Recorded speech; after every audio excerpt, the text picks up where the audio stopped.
Selepas membantu Bibi di dapur, Liona bergegas mandi. Untung saja Liona tidak usah jauh-jauh antri mandi. Itu karena memang kamarnya dekat dengan kamar mandi. Selain itu, santriwati lain sudah mandi dari tadi. Selesai mencuci semua baju, Liona langsung menjemurnya di tempat khusus menjemur pakaian. Awalnya Liona kikuk, karena di rumahnya semua baju dicuci oleh asisten rumah tangga.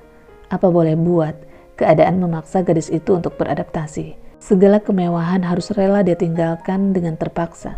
Jemari tangan lentik milik gadis itu bahkan tidak pernah bersentuhan dengan sabun cuci sebelumnya.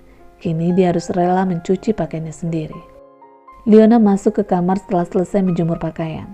Dia sisir rambut hitam yang terurai sepundak. Rambut itu masih wangi berkilau meski sudah lama tidak perawatan. Wajah putihnya dibiarkan tanpa polesan apapun.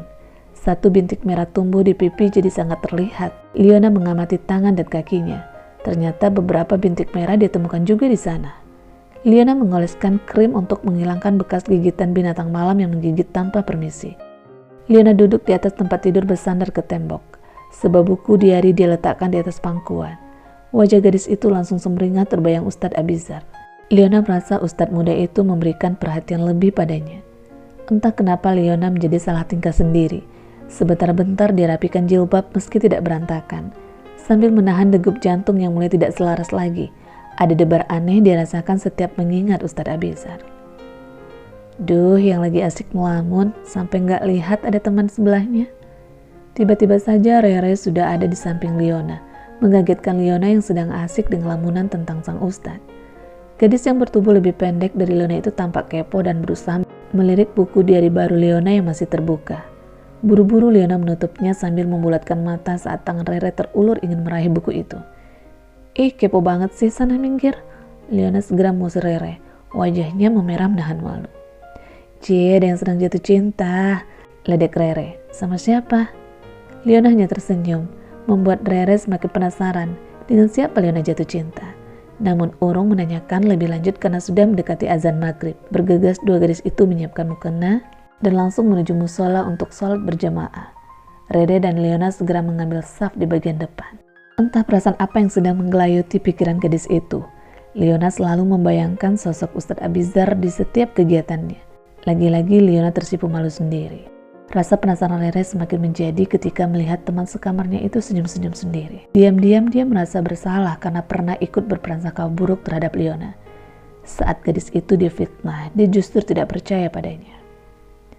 Mungkin saja Liona memiliki orang yang dicintai di luar sana, batin Rere. Itu sebabnya dia sering tersenyum sendiri dan berubah menjadi lebih baik lagi. Setelah sholat maghrib, Liona sengaja tidak keluar dari musola. Dia ingin sekalian sholat isya berjamaah. Seperti sehati, Ustadz Abizar juga tetap di musola. Dia duduk bersila sambil melantunkan surat Al-Fatihah, Al-Ikhlas, Al-Falak, An-Nas, Ayat Kursi, tasbih sebanyak 33 kali, istighfar, tahmid sebanyak 33 kali dan diakhiri membaca salawat. Beberapa santri dan santriwati mengikuti bacaan Ustadz Abizar. Liona yang mendengarkan suara sang Ustadz dari pengeras suara, perlahan ikut membaca surah-surah itu dengan lirih. Lantunan merdu Ustadz Abizar membacakan beberapa surat dalam Al-Quran membuat hati Liona menjadi tenang. Diam-diam dia merasa bersyukur papa dan mamanya mengirimnya ke pesantren ini. Jadi ketenangan inikah ini maksud semua orang sebagai rasa ikhlas, batinnya. Liona kini memahami hal itu. Sisi baik di dalam diri Liona semakin terlihat. Liona menyadari itu sebagai balasan atas apa yang dirasakan. Setelah sholat isya, Liona akan bergegas ke kamarnya. Namun ketika tiba di halaman musola, dia berpapasan dengan Ustadz Abizar. Liona mengangguk hormat ke arah Ustadz berkulit bersih itu dan dibalas dengan senyum menawan. Hati Liona mencelos melihat senyum sang Ustadz. Sedetik kemudian Liona menunduk. Dadanya bergemuruh hingga dia sulit mengatur napas. Gadis itu tidak mengerti. Belum pernah dia merasakan sesak ini jika bertemu dengan seorang lelaki. Dia tidak kuat menahan rasa yang semakin membuncah di dadanya. Kakinya melangkah cepat menuju asrama putri, seolah berlomba dengan degup jantungnya. Sampai di kamar, Liona langsung mengempaskan tubuh ke kasur yang tidak begitu empuk itu, diiringi teriakannya sendiri. Au, sakit. Rere, Aina, dan yang lain tertawa melihat tingkah konyol Liona. Rasain, anti pikir itu seempuk kasur di rumah. Mereka kembali tertawa. Liona ikut tertawa lepas, selepas rasa yang ingin diungkapkan andai itu mungkin. Liona menutupi badannya dengan selimut dan merebahkan diri. Ingin mata itu terpejam, tapi gagal. Bayangan Ustadz masih sibuk menari-nari di pelupuk matanya. Liona mendekap erat diari dari Ustadz kesayangannya di dalam selimut. Biarlah malam ini aku hanya bisa memeluk buku ini. Kelak, aku mungkin akan ada di dalam pelukannya. Liona memukul kepalanya sendiri dengan tinjunya. Duh, mikir apa sih? Bodohnya aku ini. Apa ini namanya jatuh cinta? Batin Liona lagi.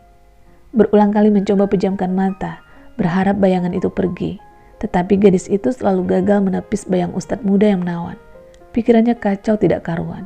Berbaring salah, bangun penuh gundah. Rere dan Aina sudah lama terlelap dengan dengkuran kecil.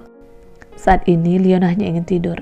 Liona meraih Al-Quran milik Rere di atas lemari dan mulai membaca beberapa surah pendek yang dia bisa. Rasa tenang menghinggapi pikiran dan jiwa gadis itu.